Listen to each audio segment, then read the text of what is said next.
Hey guys, it's Throwback Thursday, and last Thursday we told you about the case of Lisa Stebick. She's a missing mom from Illinois who vanished in April of 2007. Well, that same year in 2007, in October, another mom from the area vanished without a trace. You may remember her case. Her name's Stacy Peterson. A mother of two, 23 years old, has never been seen since October 28th of 2007. And the person the police believe may be responsible for her disappearance is her own husband, Drew Peterson. Now, this case really hit the national airwaves because Stacy Peterson, as I mentioned, 23 years old, was married to a 58-year-old police officer, and she was his fourth wife. Now, that's not that odd this day and age, I understand that, but what was odd was the fact that Drew Peterson had a third wife, Kathleen Savio, who died of an accidental drowning March 1st, 2004, in her own home.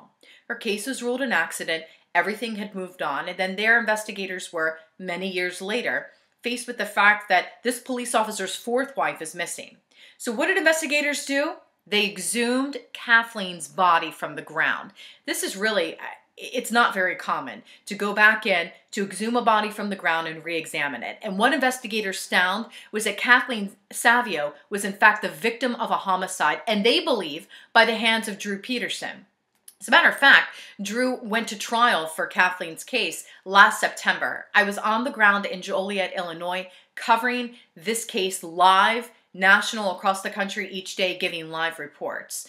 And it was a media circus. There were times I did go inside the courtroom. There was one point I'd even sat just a few rows behind Drew Peterson. A very small courtroom, not a lot of people could get in there. Well, eventually at the end of the trial, there were tons of people out there. And when the verdict guilty came down, people were cheering and chanting. They felt that Kathleen had finally had justice. The only thing that was lingering within Joliet was the fact that Stacy Peterson has not been found. Well, just a couple of months after Drew Peterson was found guilty, he has also been sentenced to 38 years behind bars. There was a renewed search to find Stacy. Unfortunately, so many of those searches have not yielded any new clues. That's why we're talking about this today. We're hoping that if you have any information on Stacy Peterson, that you'll give police a call. If you know anything about Drew or about Stacy or about anything about her disappearance, please just call anonymously. That's really what investigators need at this point. That's really what her children and her family deserve. For the Crime Feed, I'm Michelle Sigona.